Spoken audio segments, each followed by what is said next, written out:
You're listening to Graphic Novel Explorers Club podcast, an audio book club. Thanks for checking out today's episode of Graphic Novel Explorers Club. I'm one of your hosts, Johnny, joined by Dennis. And sadly, no Francis. Francis is taking the summer off from the podcast.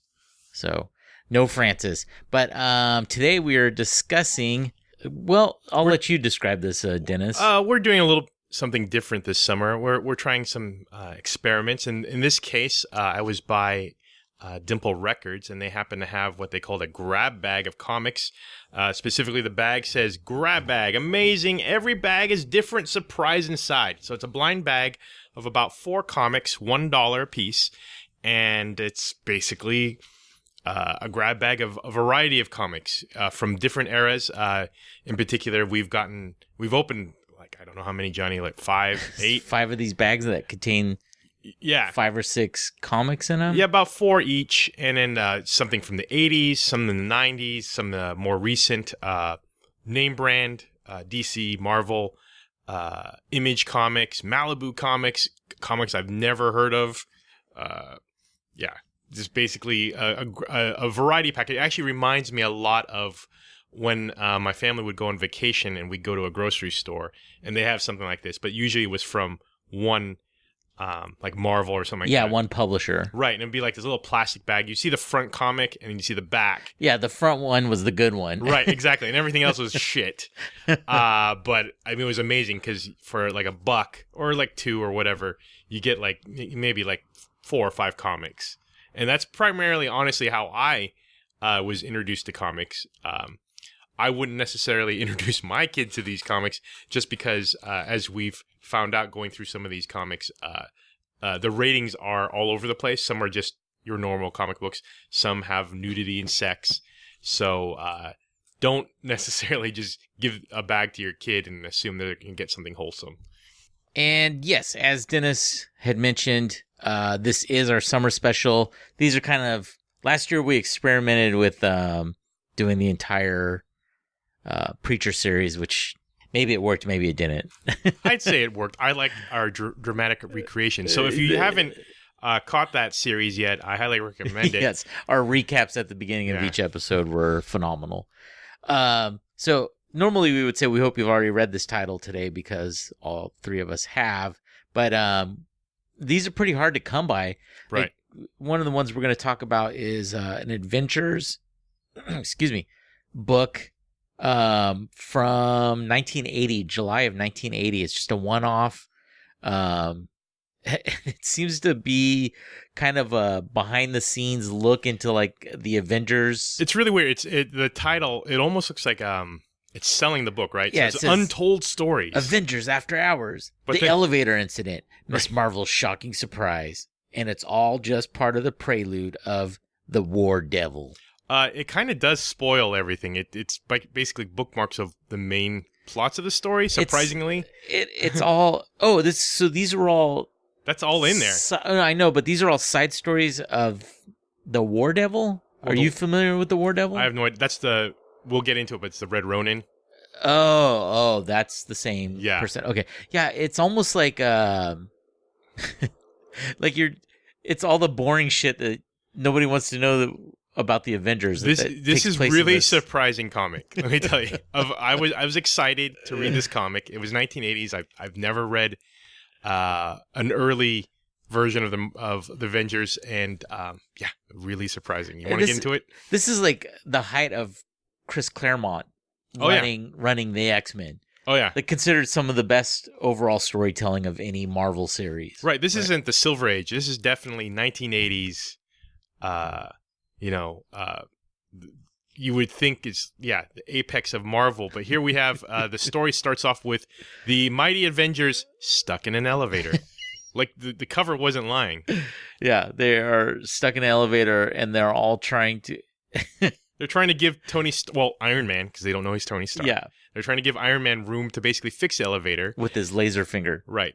So Vision basically checks out and says, well, I can phase out. See you later. Wasp and Ant-Man shrink, but they don't go anywhere, which you would think they would be able to go. And Yellow Jacket. Right. And apparently the elevators of all the Avenger in in the Avenger building are all fit with some sort of pole at the top because Beast is just hanging down. But unlike any action film or I don't know, Die Hard, they don't assume to like sneak up through the access portal on top of the elevator. They're just stuck there. Yeah. So and they eventually get off. It's right. So stupid. And then Jarvis, Tony Stark's butler, is waiting for them with like coffee. Aspirin and seltzer. Oh, aspirin and seltzer. That's correct. Yeah. And then he thinks to himself, "Uh-oh, I hope they don't realize that the coffee machine isn't working. Isn't percolating. Just, a big plot. Big plot. Yeah, and then what's the robot character? The female robot character, Jocasta. Jocasta is kind of hitting on Vision. It's like, hey, I think Captain America invites her to be part of the Avengers. Yeah, Iron Man does. He wants. Oh. He seems very subservient to Captain America. Yeah, a little bit. Unlike in the movies where I'm more familiar with this, he's more antagonistic towards. Right, they're more buddies in this one. Mm. Yeah, and then there's a little bit of a brief introduction to another subplot where the Beast, Hank McCoy of X-Men fame, is trying to get Wonder Man, another robot, a date. As he calls him, Wendy. Wendy, yes. They all have nicknames for each other. If you notice, like, I think Iron Man calls Jocasta Costa. It reminds me of anybody that's ever worked with Robert De Niro. When they talk about him, they call him Bobby. Right, exactly.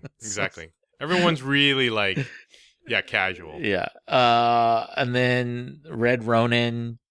So there's another plot where this big robot that looks like, I don't know, Ultraman is being fixed. Apparently, according to the little asterisks, after battling Godzilla, which I should note. Did you notice that there's a lot of exposition in these comics? Oh, tons. Like modern comics, they just do dialogue. Here, it's almost you can almost hear the narrator's voice, a la Batman 1966, where it's like, "Meanwhile, in the Avengers lab." Yeah, definitely. And there's several more instances of Jarvis trying to get the coffee made for the Avengers. Right. He eventually gets Vision to shoot a laser out of his head to heat it up, and then apparently they wouldn't be happy with tea, so he's very grateful. Yes. In the meantime, I think Captain America is like working out is his form of relaxation. Yeah, and that's when Tony Stark, unbeknownst to the rest of the team, as Iron Man, they don't know he's Iron Man. Right. Recommends Jocasta to become an Avenger, which he's happy. And doesn't look like, and it looks like she wants to be boning Vision for sure. See, I didn't get that. Oh no, she totally does. You see it. And then cuts to, well, you find out Vision and Scarlet Witch are married. I didn't know this. Right. And but she's away. Yeah, she took off because they seem to be having some sort of like existential crisis in their marriage. Right. So this actually is interesting. So this is 1980s. She is wanting to have a family. So she's having this whole thing where, if they have a family, that could put the child in danger because they're superheroes. They never address the fact that he's a fucking robot. But anyway, whatever, Marvel. So her whole thing is like, it's kind of the whole quintessential baby boom movie with Diane Keaton. Yeah. Can you have a career and a baby too? I don't know, Scarlet Witch. and Miss Marvel shows up. Right. With her mask and wearing a purple trench coat on the beach. Yeah. Later, eventually to be Captain Marvel in modern times. But she seems to be like, well, you shouldn't have a kid because you won't be able to be a kick-ass. Right. That's kind of selfish. Yeah. Why would you want to just have one kid and take care of one kid when you have the whole world to be responsible for? Yeah. So Wanda's all about family and having the baby, and Ms. Marvel's about being single and being a superhero. See, it seems like Wanda, the Scarlet Witch, I got the impression that she is also not like entirely sure if she even wants kids. I'm honestly surprised based upon Vision's reaction and a lack of emotion that she would even want to have. I know. He has so little emotion. Like I thought Data had little emotion. Data has more emotion. Data at least tries to have emotion. Or tries to fake it. Yeah. Vision or study to see how emotion works. Like I'm trying to figure out, and I don't have context in terms of the previous comics leading up to this, but I'm trying to figure out what Wanda actually sees in the Vision. Because he basically, when he finds out that Ms. Marvel has found Wanda, he's like, that's okay. Great, thank you. And he's watching TV. Yeah. Yeah, and then it cuts back to... Oh, even more important Avengers business. Yes. Super important is Iron Man is stepping down as the chairman of the Avengers. Basically, it's like Robert's Rule of Order. The super boring... not academic, administrative functions of the Avengers. Yeah. In terms of like, I'm stepping down because Tony Stark, apparently, they don't know he's Tony Stark, needs my help. Yeah, as he says, but my boss, Mr. Stark, has had a lot of problems lately, and I think things would be better if I spent more time with him. And then Captain America responds, I have to say this comes as quite a shock. Shellhead. Yeah, they kind of kid each other a lot back then. Oh, man. But my favorite part is the next page where he basically calls, like they're busy, I think, reviewing their previous battle. Like when they have battles, they have to review the tapes. Yeah, you play the game tape. Yeah, like, exactly. Like a football And team. then like he also calls like a memo to order that they have to like. In fact, this is what he said. This is the exposition. An hour passes as the Avengers assemble to Oh, hold on. This comic book's really old and some parts are hard to read. An hour passes as the Avengers assemble to collate, and record data impressions from their recent battle with the Taskmaster, and then cuts to Captain America saying, "All right, folks, I guess that's that. I'll circulate a memo about the election meeting in a day or two. Until then, I suggest that you all get some rest and recreation. You deserve it.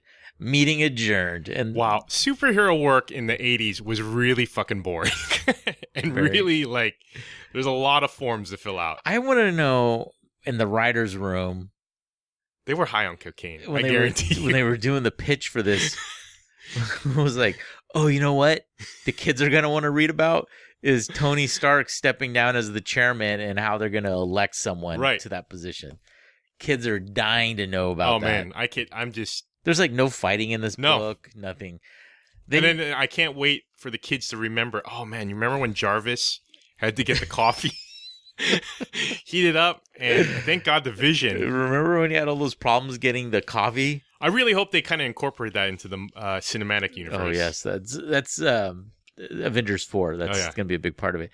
Then you see Hank Pym. He must have just become Ant-Man at this time. Right. Because he doesn't know how to like run and jump onto... Oh, that's Scott. I think that's Scott. Or Scott, yeah, sorry. So he checks out. Scott He's like, Lang. See you later. I got to take care of my kid. Then you cut to Beast in like some 70s disco clothes. And Wonder Man. All right, so the teaser from earlier in the issue when Beast said he was going to try to hook up Wonder Man on a date, now we get to see the amazing date. And they're at some sort of 60s revival concert. Yeah. I think... and Herman's Hermits are going to be playing. Hermits. Henry VIII, I am. Yeah. I am. And so they meet their dates, and then it turns out Wonder Man's date has a child, and she brought the child on the date. Right. She's a divorcee, so she's not married. Yeah. And her sister couldn't watch the kid. Right. And then he's shocked when the kid starts climbing on him. I'm just like, what the fuck is...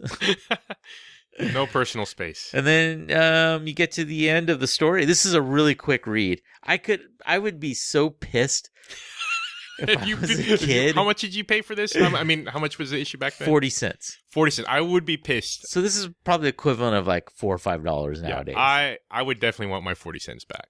So you know what this reminds me of is in the volumes, of Fables, is volume, I think it's 13, where Bigby Wolf is turned into a monkey, and then they go and they interact with actual literary ideas. Oh, really? And it is not good. I could.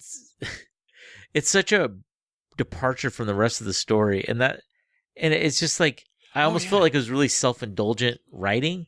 You remember? Did you watch Breaking Bad? Yeah. Remember the fly episode? No, I don't remember that. Remember where Walter's trying to kill the fly that's inside the lab, and he spends the whole time trying to kill the fly. It's pretty infamous, but that's what it is. It's like a total different tone. Well, and it just feels like self-indulgent writing almost. Like, I don't know what the point of the story is. Just because they had to fill something? Well, yeah, the only things it perpetuates is this Ronin thing. The guy, basically, we kind of skipped that part, but the scientist who rebuilt Ronin is now taking it over and has stolen it to start World War III. So that's one big plot point. We find out that Ms. Marvel had fainted because, shocker at the end, she's 3 months pregnant. Yeah. For who, I don't know. And we'll never find out. Probably not. And Tony Stark apparently has to step down for the Avengers, but not in a very dramatic fashion. More like, okay. I'm just giving you my 2 weeks notice. Yeah, all right. Well, I'm going to call a meeting. But yeah, I mean, it was an amazing read. I have to say that. I especially liked, not including the story, just looking, because this is an actual old issue, looking at the old ads. Yeah, that was the really cool stuff to see is all the old ads for like bubblegum, just the shit that they used to sell at the back of the books. Like, get X-ray vision glasses, BB guns, all this shit that kids nowadays, I don't think they really have this. Is right. When we were kids and you would send away for something and it would take weeks, right? To get to you. And you thought it looked like the coolest thing. And the thing is, your impression is based on a super shitty, hand-drawn, maybe in color picture of what it is. But I think those paired so well with comic books because your imagination's already so geared up. You're like, when you were a kid, you'd read through something like this, you're like, oh, so cool. And then look there's all this shit at the back of the book that's like something that the Avengers would probably use. So I don't think the Avengers would use the pocket spy scope, which is pen size, which lets you spy on a girl in a bikini, or the X-ray vision goggles, which apparently lets you look at a lady's underwear based upon the. But you get these things 2 months later, and you'd open it and be like, and the disappointment would just be like, "Fuck you assholes, you got me!" Right? You know how hard it was for me to get this $5 to send off for this piece of shit, lame ass piece of plastic. And I guess now it's just 99-cent store. I don't know, man. I really wanted this phony arm cast, though, because apparently you can get sympathy from the ladies. And then I always thought it was cool. Or how about this one, the coin changer for when you go to the arcade? Oh, nice. Like you're like one of those change dudes? Oh, yeah. Just dishing out those quarters. Yeah, I thought it was, that stuff was really neat to see. It just, it harkens back to a time that doesn't exist anymore, so. Well, and it brings to mind, too, I've totally forgotten about this, but I don't know if you noticed in the top right, it's approved by the Comics Code. And so that was one of those self-censoring things, so they couldn't depict certain things. Yeah, that started after in the 60s. Yeah, and it's most comics, I don't think, even follow that anymore. No, hell no. Yeah. Not anymore. Although, I don't know if you read this, Johnny, though. So the letters page is one of my favorite sections, and there's this before and after drawing.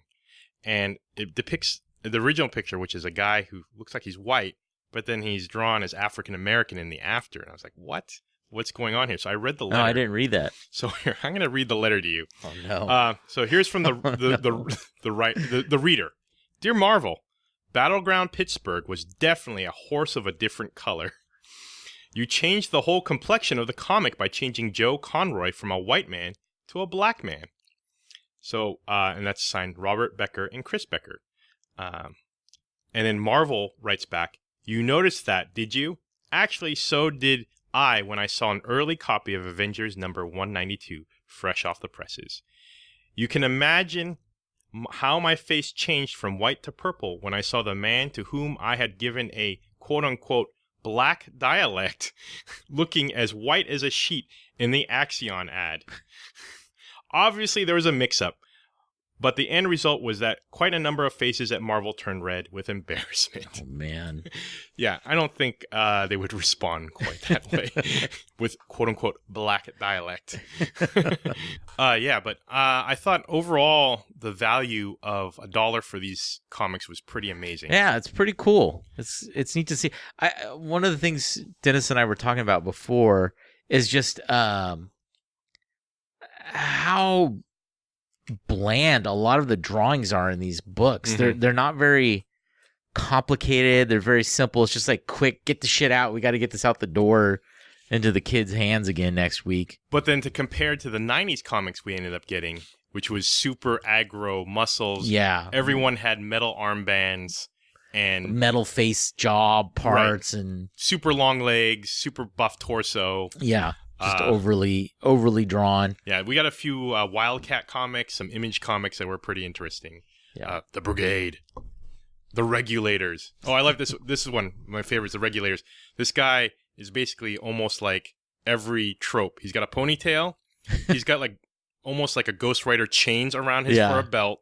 He's got the double band on his legs, which serve no purpose because there's no actual holster. You can't see on this one, but he has spike shoulder pads. So, and his name is Blackjack, of course. Yeah. Oh man. It's an interesting time capsule.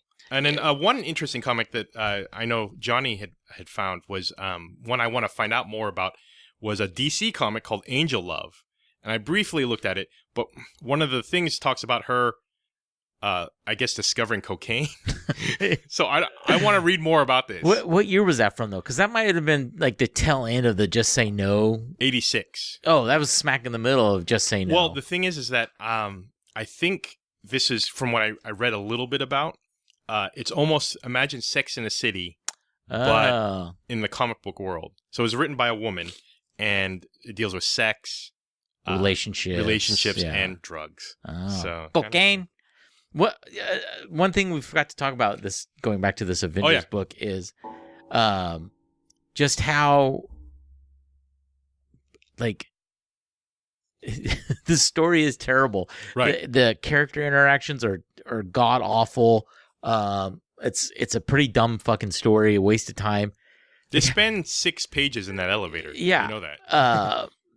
How did like the Marvel movies like become so much better than? Well, I think that's the advantage of the movies. So they have a deadline, right? So they got to fill every issue for 12 issues a year, plus how many other comics they got, right? So they got to fill it with this bullshit. But the movies are very, like, they can eliminate all that and just get to the just boil it down to right. Exactly. I mean, had this been I don't know.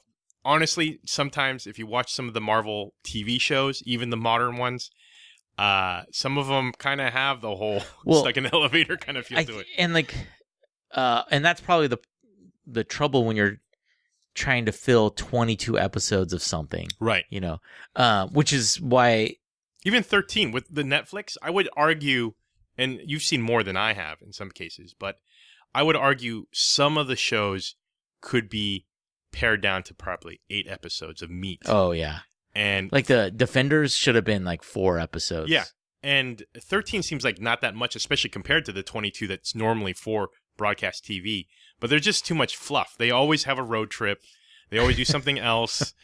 There's just a lot of, equivalent of being stuck in the elevator. Or trying to get the coffee percolating. Or going on a date. But it speaks to, like, I guess Kevin Feige, who's the head of the Marvel Cinematic Universe, like, to approach, I think it was Paramount did the first one, right? That was Iron Man? Right. To say, like, hey, if we do this, like, don't make this comic book. Let's make a movie based on the comic books that's actually entertaining, and there's more to it than just character interaction, you know, and like superficial character interaction just to move the plot along.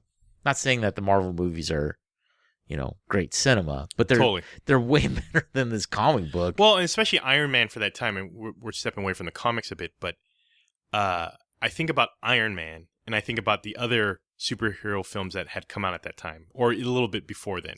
Blade, the Fantastic Four films, Batman, Dark Knights. The first X-Men movie. The first X-Men movies. A lot of them were either dark or they were super campy. And I think Iron Man was a good blend. He wasn't overly dark. He had a sense of humor, but it wasn't like Fantastic Four, where it just seemed too bright and too goofy. Yeah. So somehow they were able to get just that right mixture, and then they were able to stick to that formula, and then eventually grow it. I mean, to their credit, the Marvel films have like a different flavor each time. So, the Thor films suck, but I like the last Thor movie. Oh no, Thor the last 3. one. Yeah, absolutely. Second one was garbage. First and second are like complete shit. I liked the first one when it came Thor out. isn't in here. Yeah, he's not. He was on Asgard doing something, but I liked the first Thor movie because that could have been so bad. Like, how do you take a Norse mythology that's set in a completely different technological age, and then have them transported to a small town in Arizona or New Mexico, wherever the fuck they were at? Like, it could have been bad. Like, that's a testament to Kenneth Branagh's directing and storytelling abilities to pull that shit off. Yeah, to be fair, what's his name who directed Swingers and Iron Man? He actually had doubts about Thor, like if they could pull off the merging. John, I almost said Favreau, but I know it's not Favreau. No, is it? Yeah, is it Favreau? Yeah. Okay. Yeah, he had doubts that you could combine it because Iron Man's all high tech and everything, and it's set in reality. I mean, right? It's more grounded. Yeah. Totally. Yeah. But all right. Well, yeah. It was interesting to read these and to flip through these old books just to see. They're almost time capsules of a different era. Now, don't assume you'll be getting gold winners every time. We opened about 9 packs of these. I wouldn't say this is a winner. This Avengers book is I think it's a winner. I think, if anything, for me, for the ads and for the Hostess Pie comic involving, I think, the Thing. Hulk? A Hulk. Oh, was it the Thing? I thought it was the Hulk. One of the two. Those are worth it for me. Fighting a castle being? Yeah. Like it was a... Totally. Like a castle... Oh, it was the Thing. Yeah. And then they actually, if I remember correctly, that was one of the few companies where they hired DC and Marvel. So if you went in a DC comic book of that era, there would be Superman or Batman doing Hostess Pie stuff. Oh. So for me, that was worth it. Would I spend $10 again, which I got 10 packs? I don't know. There was a lot of garbage, a lot of weird comics I've never heard of. What are you going to do with these? Probably, well, the good ones, I'll let my son flip through them. The bad ones, I just may donate or recycle. I don't know. Some of those TNA ones, I can't in good conscience, let any kid look at. Yeah. Some of them are I don't know. These Wildcat ones. In our old neighborhood, someone had made a lending library. Oh, yeah. If you're not familiar with what that is, a lending library is basically you make a box, some sort of like box with a cabinet doors, and then people can put books in there that they don't want to read anymore, and other people can come by and grab them. Totally. They're usually set up in neighborhoods. At our old neighborhood that we lived in Tahoe Park, someone had a big Doctor Who police box. It was huge, and you'd open it, and the upper 2 shelves were adult books, and then the bottom 2 were for kids. Well, I had The Boys, Garth Ennis's The Boys, and I was like, I'm not reading these ever again. Right. And so I put them, I rubber banded them. I had a giant rubber band all the volumes together, and then put a note on there saying, "Do not let children read this," and put it in there. It was like, oh, you will scar your fucking kids. Yeah, no kidding, man. Let them read this fucking book, but. Yeah, I mean, there's an idea. You could always buy a bunch of these, at least sift through them, don't give them blindly to kids, and then give them out for Halloween, individual issues. All right, so again, this was our summer special. These are real quick episodes. Again, Francis is busy this summer, so we're going to have guest hosts. Last week we had November Rain. November Rain. What's her name? November Cosplay, man. November Cosplay. No, Guns N' Roses were here. No, just the song stopped by. Right. Something in the November rain. Well, and then weirdly enough, Elton John was playing the piano in the background. That was weird. But But yeah, so this is our summer special. It's just a couple quick episodes, and then we'll be back sometime in early 2019, I think. So Yeah, we're just experimenting with stuff. Yeah. So you can follow the podcast on Twitter and Instagram at GN Explorers Club. You can leave a comment on Facebook or email us at gnexplorersclub@gmail.com. And Graphic Novel Explorers Club is available on iTunes, Stitcher, and wherever podcasts are available. We'll see you next week. Excelsior!